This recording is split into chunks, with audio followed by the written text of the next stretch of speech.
Boa noite aos amados irmãos, graça e paz, amém? Os irmãos estão contentes, felizes, Dia das Mães, né? É um privilégio poder estar aqui e é uma responsabilidade, como a irmã Edileia falou, chega aqui as pernas tremem, mas graças a Deus por isso, que é o Senhor que nos conduz. E quero já de início parabenizar, né, as mães pelo Dia das Mães. É um privilégio de ter minha mãe aqui hoje e eu sou muito grato à senhora por toda a correção, por toda a chinelada, por todas as surras que tiveram como intenção moldar o meu caráter. Se não fosse isso, eu não estaria aqui nessa noite. Eu sou muito grato a Deus por ter a minha mãe. Sei que muitos já não têm mais as suas mães para comemorar esse dia, então eu sou muito grato. Muito obrigado, minha mãe, e feliz Dia das Mães para cada uma das mães. Que Deus abençoe a cada um. E eu vou dar só sequência, irmãos, porque desde o início a mensagem começou, a pregação começou desde o ministério lá, desde o início, desde os louvores cantados, começou a pregação. Eu só vou dar a sequência, mas Deus já vem falando ao coração da igreja. E eu queria fazer uma pergunta para os irmãos. Famílias à prova. Talvez seja esse o tema da mensagem. Talvez a gente fique pensando, por que coisas ruins acontecem? A irmã citou aqui a tragédia lá no Rio Grande do Sul, que muitos de nós temos acompanhado. Mas por que coisas ruins acontecem nas nossas famílias? Porque quando tudo parece estar indo bem, parece que está tudo sob controle, né? Aí alguma coisa acontece e a gente vê que não tinha controle de coisa alguma. Às vezes estava indo tudo bem, mas aí surge um acidente de trânsito, surge uma doença, fecha-se uma porta de emprego, inicia-se uma briga no casamento, os filhos começam a se afastar dos seus pais, o luto.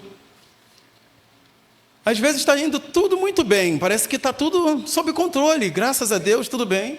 E aí, de repente, como explicar isso? De repente, alguma coisa acontece e nós percebemos que nós não temos o controle de coisa alguma. Parecíamos que tínhamos o controle nas mãos, mas repentinamente tudo foge do controle.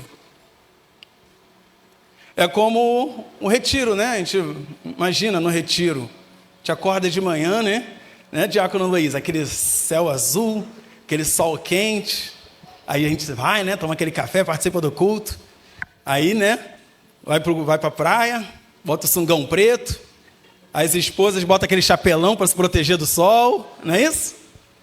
As crianças, cada uma delas com 2 toneladas de protetor solar, ela chega a ficar branca andando assim, de tanto protetor solar. O mais novo normalmente se joga na areia, né? Aí se mela todo, igual o churrasquinho quando tu passa na farofa. Aí tu vai andando, aquela areia quente, e aí de repente, né, o pai para, aí a mulher fala, por que você parou? E ele olha para lá. Aí você olha e aquele mar não existe. É tudo um deserto. Às vezes na nossa vida acontecem coisas, né, que parece que está indo tudo bem. Um jardim, um campo florido. E num piscar de olhos a gente se encontra num deserto. Por que coisas acontecem dessa maneira? Por que coisas ruins acontecem? Aí nós, claro, pensamos, né?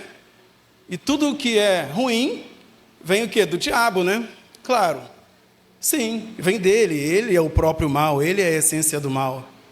Só a maldade justifica tiroteios, saques, roubos, furtos e até mesmo a violência sexual acontecendo nesse instante, lá no Rio Grande do Sul, diante de uma tragédia das chuvas.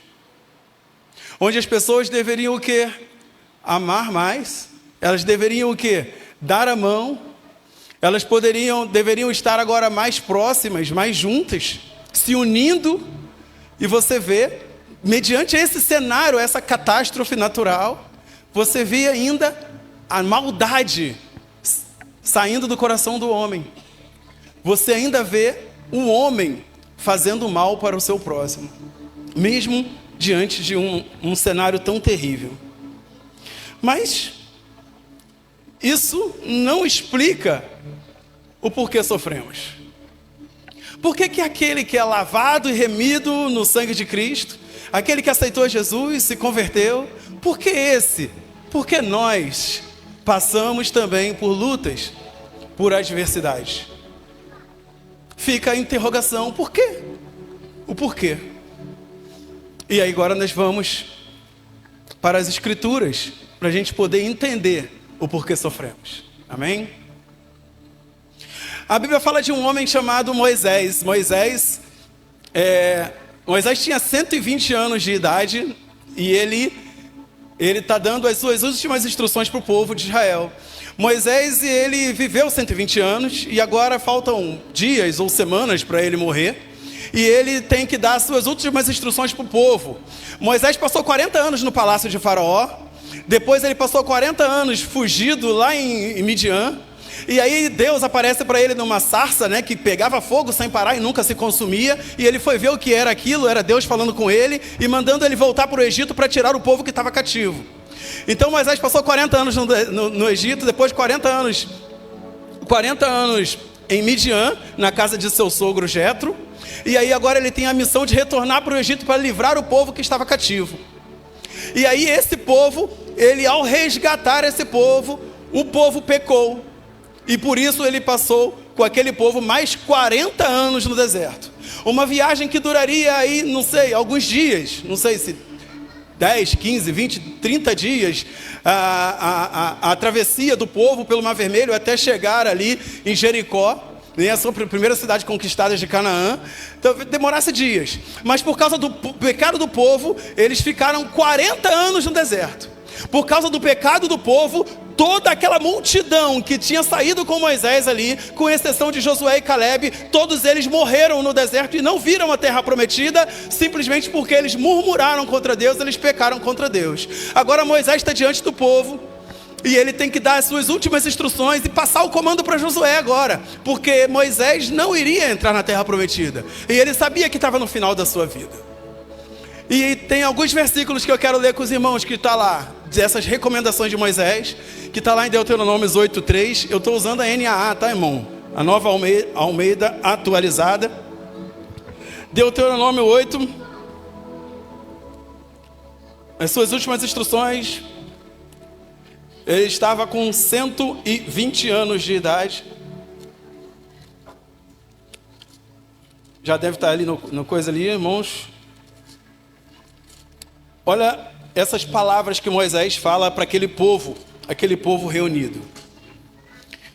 Tenham cuidado de cumprir todos os mandamentos que lhes ordeno, para que vocês vivam, se multipliquem, entrem e tomem posse da terra que o Senhor prometeu sob juramento aos pais de vocês. Lembrem-se de todo o caminho pelo qual o Senhor, seu Deus, os guiou no deserto durante estes 40 anos, para humilhar vocês, para pôr vocês à prova, para saber o que estava no coração de vocês, se guardariam ou não os seus mandamentos. Ele humilhou vocês, ele os deixou passar fome, ele os sustentou com um maná que vocês não conheciam e que nem os pais de vocês conheciam, para que vocês compreendessem que o ser humano não viverá só de pão, mas de tudo o que procede da boca do Senhor. Senhor, nosso Deus, obrigado pela Tua palavra, Pai. Fala ao nosso coração, nos dá entendimento, Deus, para que possamos aprender, ó Deus, as circunstâncias da nossa vida, o porquê sofremos, porquê passamos por tribulações, porque somos provados. Fala ao nosso coração, ó Deus, o Teu texto está aqui, acabamos de ler a Tua palavra, fala, Senhor, através, Senhor, do Teu servo, Pai. tem misericórdia de mim e fala ao nosso coração. Em nome de Jesus. Amém. Haverá momentos na vida, irmãos, em que nós não seremos sustentados pelo nosso salário. Haverá momentos na vida em que os remédios não vão fazer efeito na doença do seu filho. Haverá momentos na vida em que nós vamos precisar do socorro de Deus. Quantas vezes, irmãos, quantas vezes você foi, levou seu filho no médico e ele passou um remédio, você deu o remédio não melhorou. O seu filho só melhorou depois que você botou a mão na cabecinha dele e orou por ele e Deus o curou. Quantas vezes você não viu o agir de Deus na sua vida em tantas coisas em que não havia nenhum recurso humano para te ajudar, não havia pessoas que poderiam resolver o teu problema, e aí Deus ouviu o seu clamor, a sua oração, e você foi abençoado. Esse texto é interessante porque Deus ele está falando que Ele mesmo humilhou vocês. É Deus quem deixou você passar fome. Foi Deus quem sustentou vocês com o maná que vocês não conheciam, que nem seus pais conheciam. Para quê? Para que vocês compreendessem que o ser humano não viverá só de pão, mas de tudo que procede da boca do Senhor. Esse é o momento em que Deus assume o controle das nossas vidas. É esse momento do desespero em que nós não sabemos o que agir, como fazer, em que tudo foge do controle das nossas mãos. É nesse momento em que nós buscamos a Deus, nesse momento em que nós vemos Deus agir nas nossas vidas. Nós fomos ontem, eu e minha família fomos visitar a Paula ontem. A Paula foi a nossa irmã que veio aqui há 2 anos atrás e trouxe uma palestra dela, da cura dela do câncer, e agora o câncer voltou. E ela continuou o tratamento, fazendo as várias sessões de quimioterapia. Agora é uma metástase, ela operou o cérebro, abriu tudo aqui. E eu saí de casa assim, o que eu vou falar? O que eu vou dizer? Eu preciso ir lá visitar. Mas o que se diz? O que você fala numa hora dessa? Diante de tanto sofrimento, 5 anos lutando contra o câncer. Ela ficou 2 anos limpa, sem nada. E aí retornou agora. Irmãos, lá na casa da Paula, nós não conseguimos abrir a boca para falar. Porque o testemunho dela foi tão grande, irmãos. O testemunho de vida dela, a fé dela, foi tão grande que nós saímos dali completamente edificados, irmãos. O que Deus tem feito dentro daquele hospital, do hospital samaritano, através da vida dela, do testemunho dela. Tantos milagres que ela passou 2 horas contando tudo que Deus tem feito na vida dela, com um sorriso no rosto, com alegria. Você olha para ela, é uma moça, 38 anos, você olha para ela, você não vê ela doente. Você não consegue enxergá-la doente. A alegria que ela tem no coração, a luta pela vida, a fé, o testemunho. Quantas pessoas chorando, indo buscar ela, conversar com ela. Ela falou que anda na rua, as pessoas procuram ela. Ela conta o seu testemunho de como Deus está trabalhando na vida dela. E ela falou, quando eu não estava doente, eu pensava que estava tudo bem na minha vida. Mas eu estava com a minha família destruída. Minha mãe não falava comigo. E Deus usou essa enfermidade para juntar a minha família. Hoje a minha família está no caminho do Senhor. Hoje a minha mãe fala comigo. Hoje eu falo com a minha mãe, eu cuido da minha mãe. Hoje o meu marido, hoje meus filhos. Uma bênção o que Deus fez na vida daquela menina. O que Deus está fazendo na vida dela. Um testemunho de vida, irmãos. Que coisa maravilhosa estar ali ouvindo o que Deus está fazendo na vida. Talvez encontraríamos, na nossa mente, uma pessoa qualquer aí totalmente deprimida, arrasada, destruída. A fé daquela menina é impressionante. O que Deus tem feito na vida dela, e eu glorifico a Deus pela vida dela. Acrescentem nas suas orações, Paula Monteiro. Acrescentem aquela família, irmãos. A Bíblia também fala que havia um homem. Ele começa a falar que, no seu livro que está no meio da Bíblia, lá os irmãos já vão saber quem é. Ele fala de um homem, mas ele começa o primeiro versículo dizendo em que lugar ele vivia. E ele começa o primeiro versículo dizendo assim: havia um homem na terra de Uz. E aí você vai ver a terra de Uz, né? Ficava na região de Edom, próximo aos montes de Seir. Ele já começa o versículo assim: cujo nome era Vamos lá, irmãos. Escola dominical. Cujo nome era? Amém. Os irmãos daqui falaram. Cujo nome era? Acho que os irmãos aqui estão mais convictos, hein? Cujo nome era Jó. Sabe o que significa Jó? Você vai para pesquisar o que significa Jó. Jó significa, no hebraico, hostilizado, perseguido e odiado. Conseguiu botar aqui, irmãos? Não. Ainda no primeiro versículo, ele continua dizendo, olha lá, irmãos. Havia um homem na terra de Uz, primeiro dá a localização dele, cujo nome era Jó. Mas por que hostilizado? Por que perseguido? Por que odiado? Devia ser um homem mau? Era um homem mau ele? Mas ainda no primeiro versículo diz, este homem era íntegro, reto, temia a Deus, se desviava do mal. Íntegro significa de caráter formado, completo, em todas as áreas da sua vida. Reto significa honesto, direito e justo. Ele temia a Deus, ele reconhecia a grandeza de Deus e o poder de Deus. E ele se desviava do mal, ele evitava, ele se afastava daquilo que era mal. Olha que homem maravilhoso. O texto continua dizendo que ele era um homem que tinha uma família. E ele tinha uma esposa e 10 filhos. Família grande, né, irmãos? 7 homens e 3 mulheres. O texto continua dizendo também que ele era um empresário muito bem sucedido. Ele tinha 7.000 ovelhas, 3.000 camelos, 500 juntas de boi ou 500 pares de bois e 500 jumentas. A Bíblia também fala que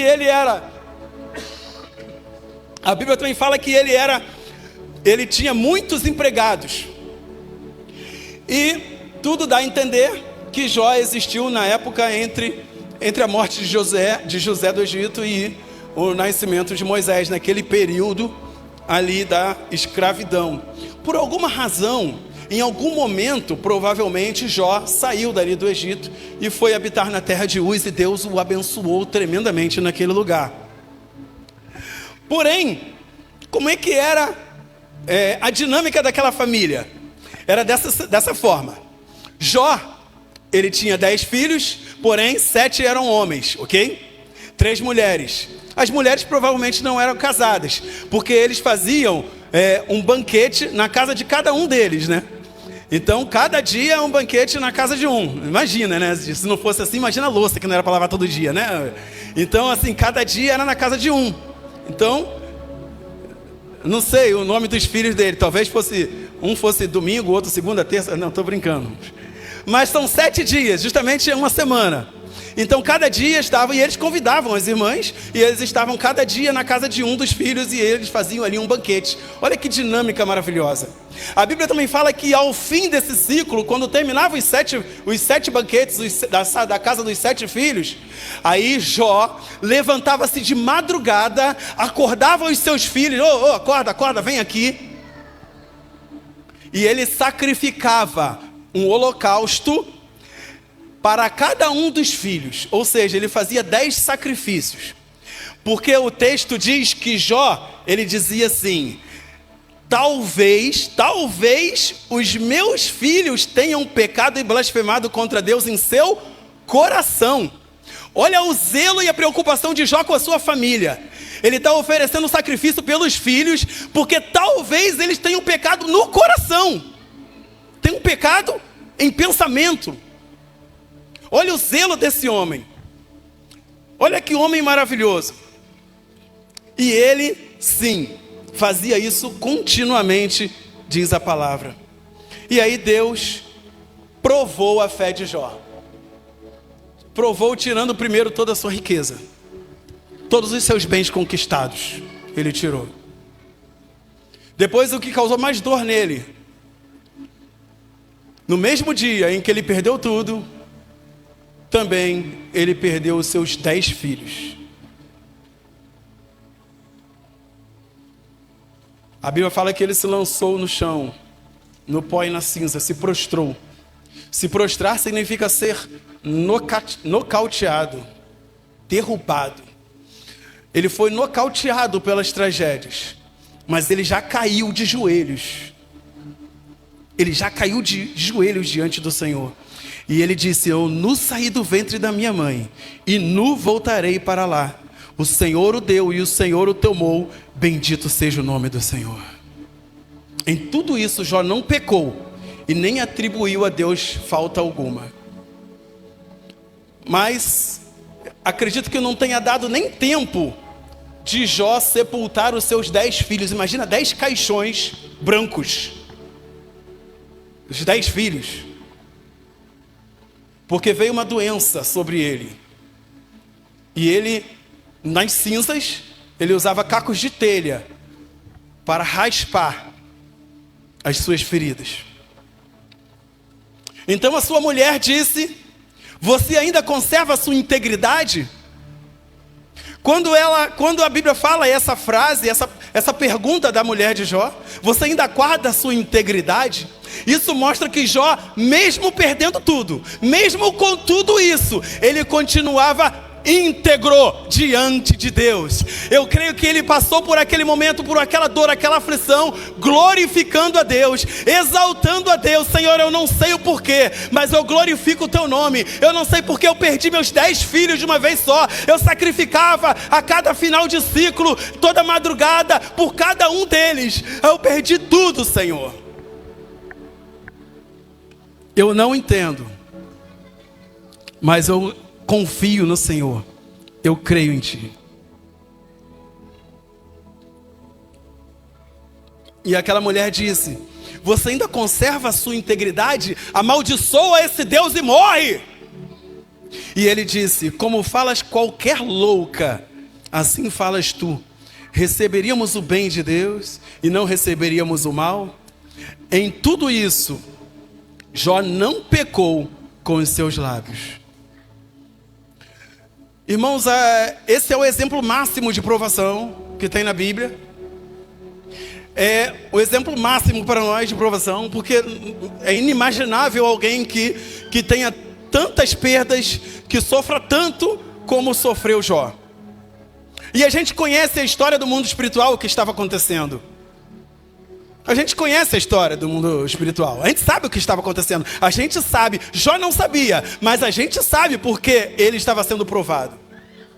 E o que a gente entende dessa história é o seguinte: Deus e o diabo estão olhando para nós quando passamos por provações. Um dos dois vai ser envergonhado pelas nossas atitudes. Como temos enfrentado nossos problemas? Viste meu servo Jó, homem íntegro, temente a Deus? Ah, mas deste tudo a ele, ele tem tudo, tem isso, tem aquilo. Tira tudo que ele tem. Mesmo com tudo, Jó permaneceu íntegro na presença do Senhor. Irmãos, em nome de Jesus, no meio das provações, das lutas da sua vida, não, nem por um instante, você pergunte a Deus, murmure contra Deus. No meio das cinzas, glorifique o nome do Senhor, exalte a esse Deus maravilhoso. Talvez você não tenha resposta nunca. Eu não sei se Jó, em algum momento, ele entendeu, ele soube o porquê estava passando por aquilo. Talvez Deus não precisa dar satisfação para nós de tudo aquilo que passamos, irmãos. Não precisa. Então cuidado com perguntar por que para Deus. Apenas aceite, passe por aquele momento, glorifique o nome do Senhor, exalte a Deus, louve ao Senhor, vença as suas lutas, vença as suas tribulações, mas em nenhum momento murmure contra o Senhor. Deus está presente, irmãos. Deus está presente, Ele está olhando para você. Pode parecer que não, mas Ele está olhando para você. Ele quer ver a tua conduta em meio à tempestade. Ele quer ver a sua postura, o seu comportamento. Ele quer ver as palavras que vão sair da tua boca. Quando eu e você somos provados, o diabo fica atento para o nosso comportamento e Deus fica olhando para a nossa postura. No capítulo 42, eu não sei o quanto tempo durou a aflição de Jó, a provação dele. Mas no capítulo 42, no final da sua vida, no final do livro, a palavra de Deus diz que Jó humilhou-se perante Deus, deu glória a Deus, e Deus restaurou a sua família. Olha o versículo 11, 42, 11. Jó 42, 11. Vamos ver o que diz aí. Então vieram a ele todos os seus irmãos, todas as suas irmãs, todos os que o haviam conhecido antes, e comeram com ele em sua casa. Precisam do óculos. E condoeram-se dele e o consolaram por todo o mal que o Senhor tinha enviado sobre ele. E cada um lhe deu dinheiro e um anel de ouro. O Senhor o abençoou o último estado de Jó, mais do que o primeiro. E ele veio a ter 14.000 ovelhas, o dobro, era 7.000, agora 14.000 ovelhas. Ele veio também a ter 6.000 camelos, eram 3.000, teve o dobro. 1.000 juntas de bois, 1.000 jumentas. E ele também teve outros 7 filhos e 3 filhas. E aí a Bíblia faz referência às filhas de Jó. E diz assim, ó, uma chamava-se Gemima, a outra Késia e a outra Queren-Hapuque. E em toda aquela terra não havia mulheres tão bonitas como as filhas de Jó. Aí ainda dá sugestões para você que quer ter filha bonita. Gemima, olha que nome lindo. Gemima, né? Não gostou não, Andréia? Gemima, minha filha.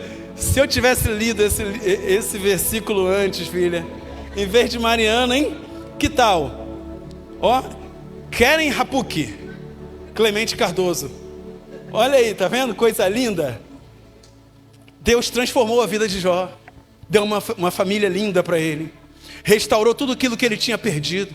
O abençoou sobremaneira. E além disso, Deus ainda acrescentou a Jó mais 140 anos. E ele viu os seus filhos, os filhos dos seus filhos, até a 4ª geração. Não há referências na Bíblia de que Jó tenha abandonado a sua esposa, ou que a sua esposa o tenha abandonado. Mas é possível que ele tenha se mantido fiel a ela. E ela, mesmo falando aquela bobagem, uma louca mulher, talvez ela tenha permanecido ao lado dele em meio a toda aquela tribulação durante aquele período de sofrimento. A família de Jó foi restaurada mediante a todo esse mal que ele passou. Jó foi real, irmãos. Alguns pensam que Jó foi uma história fictícia, mas Jó, ele é citado lá no Gênesis 46:13, há um homem chamado Jó, que é filho de Issacar, uma das 12 tribos de Israel. Talvez seja este mesmo Jó, não temos certeza. E também Ezequiel, o profeta Ezequiel, anos depois, vai citar Jó também na sua profecia, em Ezequiel 14:20. E Tiago, no Novo Testamento, também cita Jó, lá no capítulo 5, versículos 10 e 11. Então Jó realmente foi uma pessoa real. Ele realmente passou por tudo isso. E nós aprendemos o que, irmãos? Que as dores, as lutas, as adversidades que vêm sobre nós não são maiores do que aquilo que a gente pode suportar, irmãos. Se está doendo a tua prova, se você está passando por uma luta, se está difícil passar, saiba que Deus deu condições a você de vencer. Ele jamais daria uma prova para você que você não fosse capaz de vencer. É por isso que você não vê na Bíblia, na história da Bíblia de Gênesis e Apocalipse, você não vê nenhum personagem bíblico, nenhum filho de Deus que falou, e agora eu vou tirar a minha vida, porque eu não estou aguentando mais, vou logo para o céu. A Bíblia não cita nenhum caso disso. Há homens até que desejaram isso, mas que não o fizeram, porque estavam por uma depressão profunda, uma luta profunda, mas Deus os honrou, Deus os abençoou, e no momento certo Deus os resgatou e os redimiu. O mal que vem sobre nós, servos do Senhor, é um mal limitado por Deus para provar a nossa fé, porque o maligno não pode tocar num filho de Deus, amém?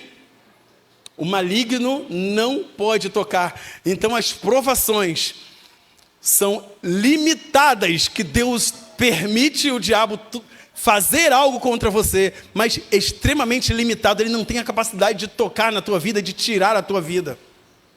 Deus não permite isso, apenas o suficiente para você ser provado. Então, por que muitos filhos de crentes criados na igreja se desviam e vão para o mundo? Irmãos, por que isso acontece? Às vezes a gente vê pessoas que foram criadas dentro da igreja, pessoas desde pequenininho, né? A gente vê as crianças cantando hoje de manhã, coisa linda. E aí eles vão crescendo na igreja, e chega um dia, elas simplesmente saem para o mundo. Como entender isso, irmãos? Por que isso acontece?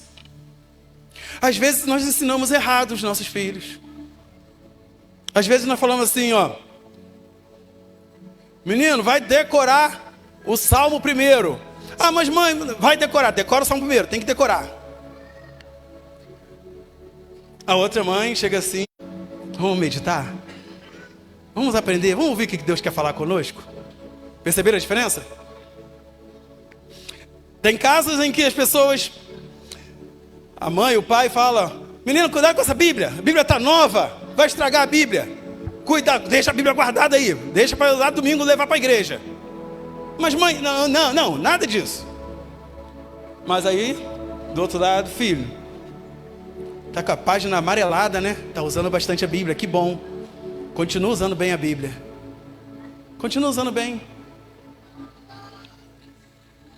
Aí vem o outro lado: filho, levanta do sofá, desliga essa televisão. Vamos para a igreja agora. Mas mãe, nada. Mas o Vasco já está perdendo de 4-0 para o Criciúma. Vai para a igreja agora, menino.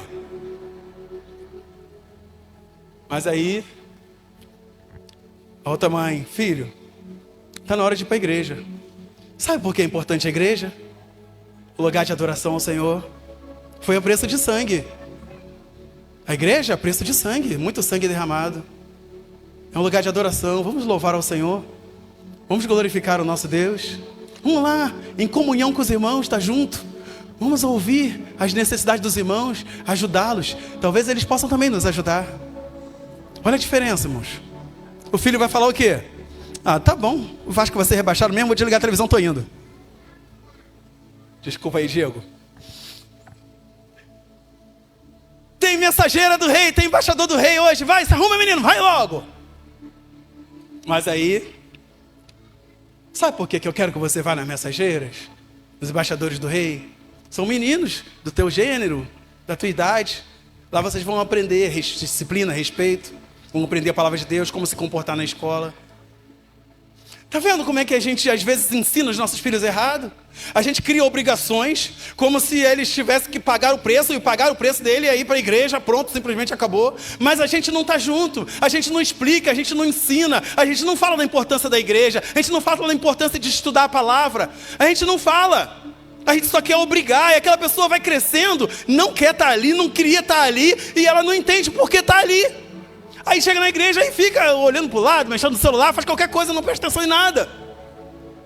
Enquanto você deveria mostrar o porquê de estar indo para a igreja, o porquê de ler a palavra, o porquê de fazer parte dos cultos, o porquê de ir na embaixada, de ir nas mensageiras.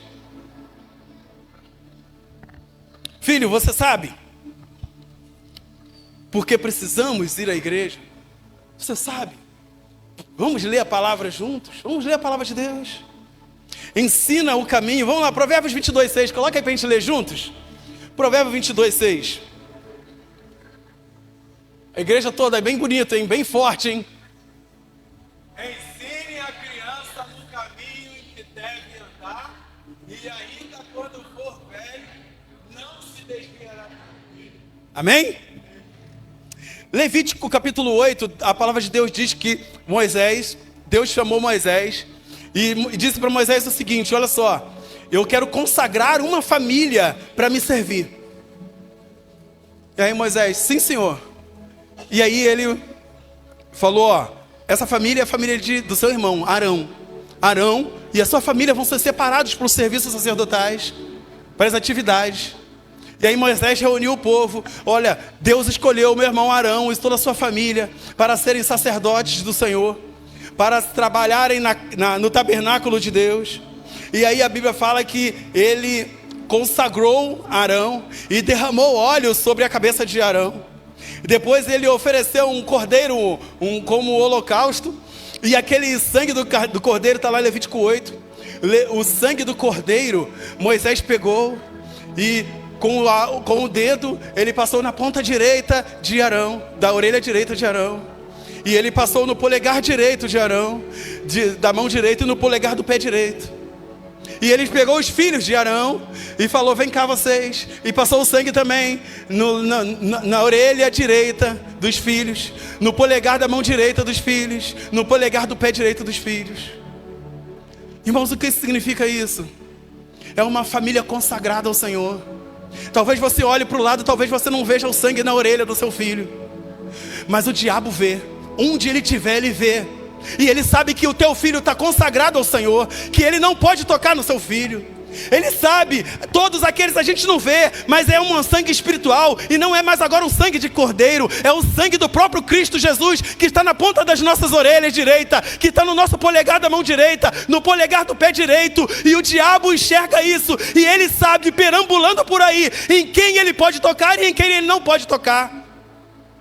Consagre os seus filhos ao Senhor, irmãos. Consagre os seus filhos ao Senhor. Quando uma pessoa se arrepende dos seus pecados e se converte, o Senhor usa o seu próprio sangue para marcar ele como um escolhido seu. Você pode olhar, você não vai ver, mas o mundo espiritual vê que seu filho foi consagrado ao Senhor, que você é uma pessoa consagrada a Deus. Você que é pai, você que é mãe, consagre seus filhos no altar do Senhor. Entrega a sua família nas mãos de Deus. Crê no Senhor Jesus Cristo e será salvo tu e a tua casa. A promessa de Deus normalmente era feita para a família. Quando Deus escolheu Noé, viu que era um homem justo e não havia outro homem justo na terra, ele disse: Noé, vem, mas vem e traga a sua família. Quando ele chamou Abraão, ele disse: Abraão, vem cá, você é meu, mas farei da sua família, da sua descendência, uma grande nação. Quando Deus chama você, Ele está chamando toda a sua família, irmãos. Você não pode desistir da sua família. Família é um bem precioso do Senhor. Se um cair, o outro levanta. O que Deus uniu, o homem não pode separar. O casamento traz à existência a unidade familiar, e com muita alegria as famílias são formadas, e isso alegra o coração de Deus. Mas lembre-se, não existe família perfeita. A minha família, a sua família não podem ser exemplos de perfeição para ninguém, porque nós conhecemos na nossa família, nós somos falhos, nós erramos, nós temos coisas que nós não somos exemplos de família perfeita, mas somos exemplos de família do Senhor, que busca a Deus. Não se preocupe com isso, irmãos. A sua família não deve ser modelo de perfeição, mas porém, você precisa dar todo o seu amor para a sua família. Tem hora de ouvir, tem hora de falar, tem hora de sorrir, tem hora de chorar. Isso é família, irmãos. E é muito bom que seja assim. Não deixe de amar e de zelar pela sua família. Talvez você tenha errado como pai. Talvez você esteja pensando: puxa, eu errei na educação do meu filho, por isso ele está aí fora. Talvez você pense assim. Talvez você tenha errado até pensando que estava fazendo certo. Puxa, eu pensei que eu estava fazendo certo, mas eu estava errado. Irmãos, não desista da sua família, porque Deus não desiste de você. Mãe, o seu filho precisa de você. Esposa, o seu marido precisa de você. Dentro da nossa família nós precisamos uns dos outros. Nós precisamos ser um. Nós precisamos nos amar. Eu não sei qual é o drama familiar de cada um aqui. Não sei se alguém está passando por um drama familiar, por uma luta. Talvez alguém tenha abandonado a sua própria família. Talvez tenha andado por caminhos tortuosos. Não importa o que passou, há uma vaga ainda na mesa da sua família. Aquela cadeira está lá. A sua família está esperando por você. Volta para casa, de onde você nunca deveria ter saído. Se você está andando por caminhos tortuosos, volte para casa. Talvez você esteja me assistindo pela internet. Talvez você esteja pensando: puxa vida, estou tão distante da minha família. Procure a tua família. Ele está de braços abertos esperando por você. Volta correndo para Jesus, que o teu pai te espera com uma festa para você. Talvez você tenha entrado aqui essa noite angustiado, aflito, triste, com os olhos marejando, talvez por erros que tenha cometido.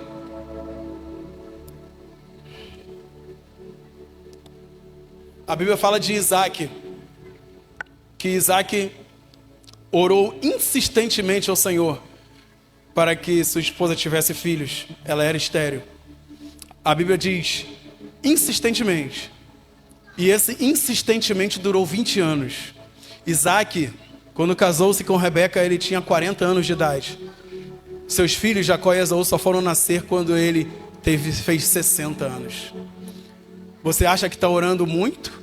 Você acha que está muito tempo? Que está demorando?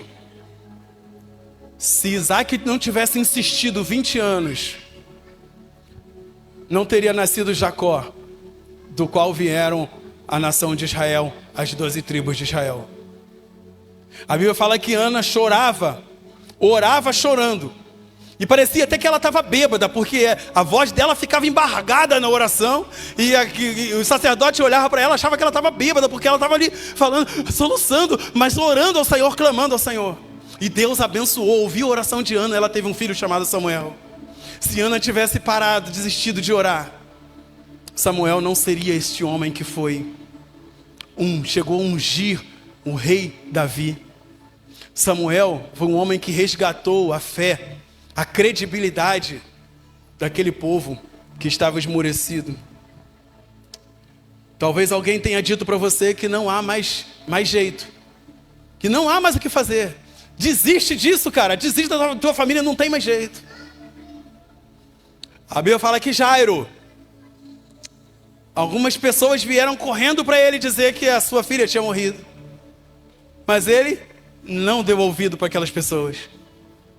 Ele ouviu Jesus, e Jesus disse somente assim: Jairo, crê somente.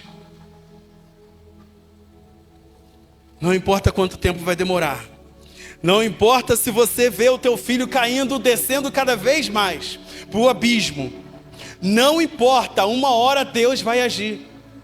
Uma hora Deus vai resgatar o teu filho.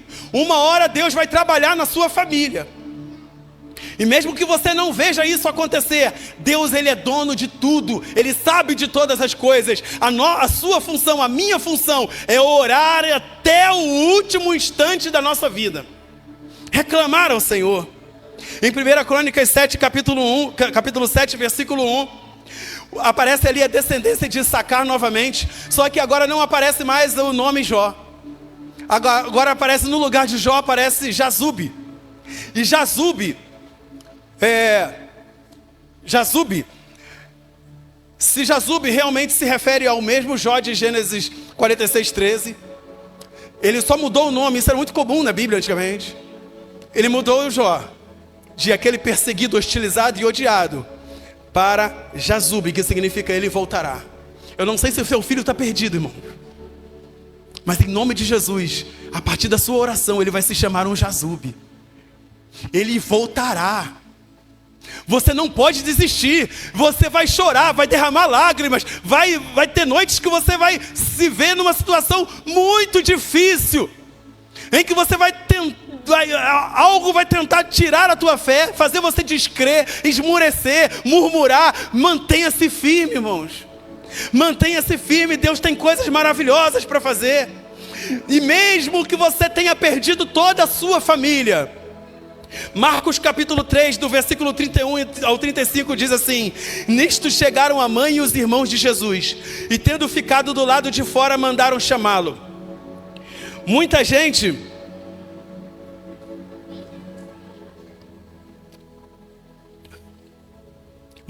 estava sentado ao redor de Jesus, e alguns disseram: Jesus, olhe, a sua mãe e seus irmãos e as suas irmãs estão lá fora procurando o Senhor. E Jesus perguntou: quem é a minha mãe? Quem são os meus irmãos?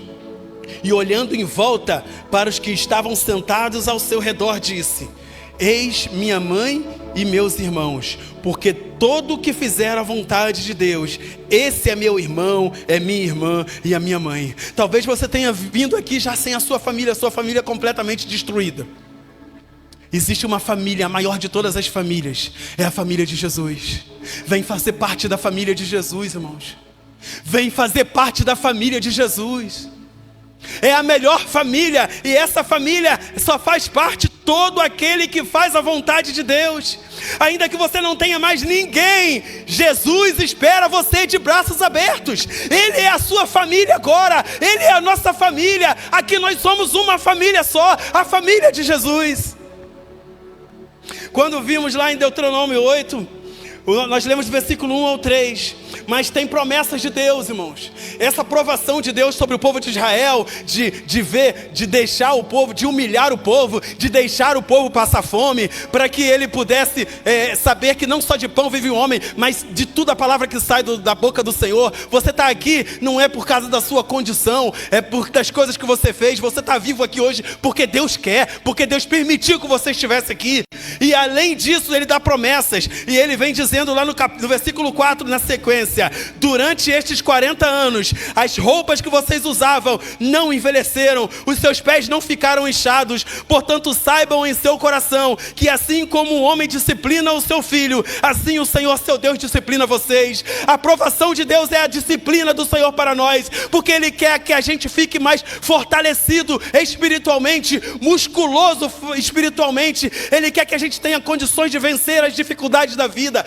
Tem sido cada dia mais difícil pregar o Evangelho.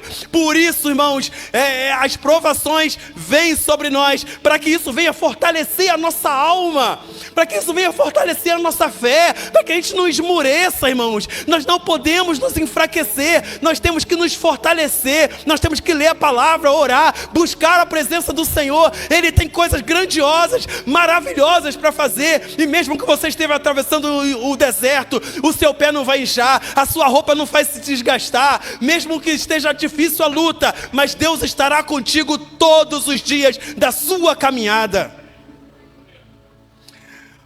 Eu queria nesse momento agora levantar um clamor, e eu queria pedir à igreja que se colocasse de pé. Nós vamos orar.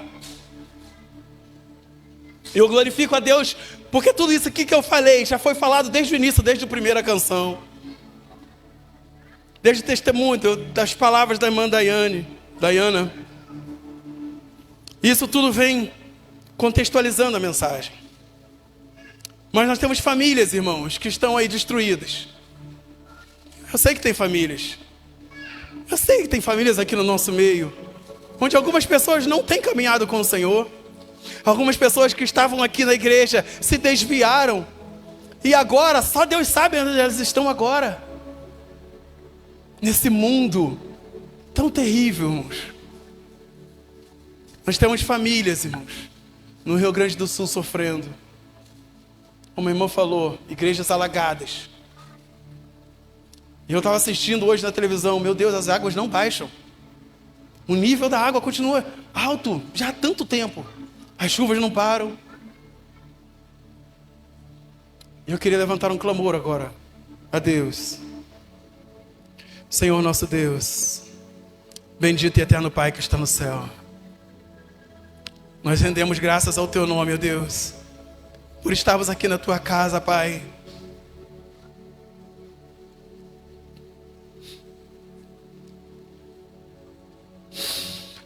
Nós louvamos o Teu nome, Deus, e Te agradecemos pelo privilégio que é estar aqui na Tua casa, Te louvando, Te adorando, Te servindo. Tu conheces, Senhor, a nossa pequenez, sabe que somos falhos, sabe onde erramos, ó Deus, e precisamos das Tuas misericórdias, Pai. Mas eu Te peço, ó Deus, em nome de Jesus, pelas famílias da Tua igreja, Deus.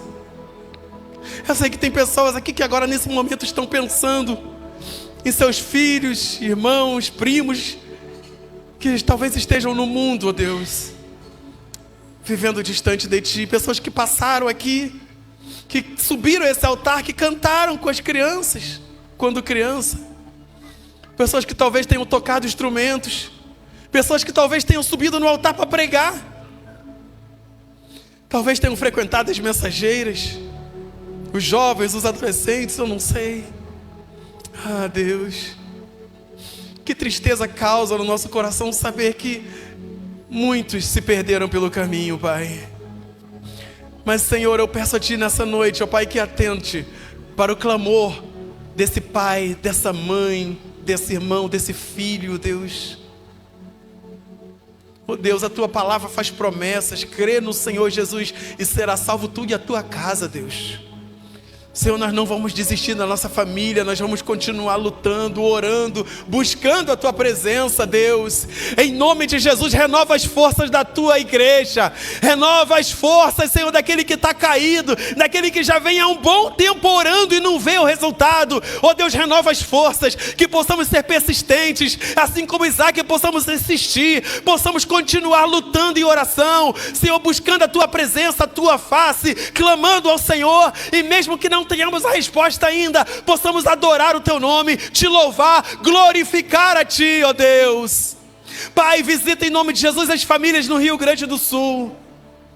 Senhor, famílias destruídas, casas arruinadas, pessoas que perderam tudo, pessoas que saíram, Senhor, de suas casas com uma mão na frente e outra atrás. Oh Deus, tem servos Teus naquele lugar, ó Pai. Em nome de Jesus, não permita que a fé dos Teus filhos venha esmorecer. Fortalece a igreja naquela localidade, que a igreja agora surja naquele lugar, e que a igreja possa atender aquela comunidade, e que em nome de Jesus o Teu nome seja glorificado em meio a toda essa tragédia que ali está acontecendo. Oh Deus, em nome de Jesus, dá vitória para o Teu povo. Nós não sabemos por quanto tempo isso vai persistir, mas nós sabemos que todas as coisas concorrem para o bem dos que Te amam, ó Deus. E nós sabemos, ó Pai, que não existe provação maior do que podemos suportar. Antes, com isso, com tudo, o Senhor também nos dará o escape. Oh Deus, em nome de Jesus, abençoa aquele pastorzinho daquela igreja pequenina naquela região, naquelas cidades, Senhor, no interior ali do Rio Grande do Sul, Senhor, em Porto Alegre, Senhor, em cada lugar onde há essa catástrofe. Oh Deus, em nome de Jesus, levanta a Tua igreja, Pai, com mão forte naquele lugar, que as pessoas voltem os olhos para o Senhor, e que o Teu testemunho seja dado, Senhor, naquele lugar. Supre as necessidades dos Teus servos, ó Pai. Não deixe os Teus filhos passarem necessidade, mas ajuda eles, Senhor, em tudo o que vierem a passar, ó Pai. Que a Tua mão seja sobre aquele povo, que o Senhor possa dar descanso àquele povo, que o Senhor possa acampar os Teus anjos ao redor de todas aquelas cidades afetadas, e que em nome de Jesus, ao término de toda essa provação, o Teu nome seja glorificado e exaltado como jamais foi naquele lugar. As igrejas possam ressurgir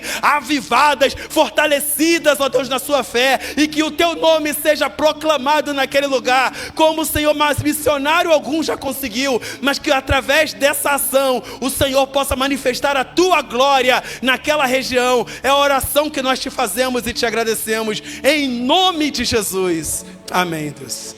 Agradeço a oportunidade, irmãos, podem sentar, passa a palavra para o pastor.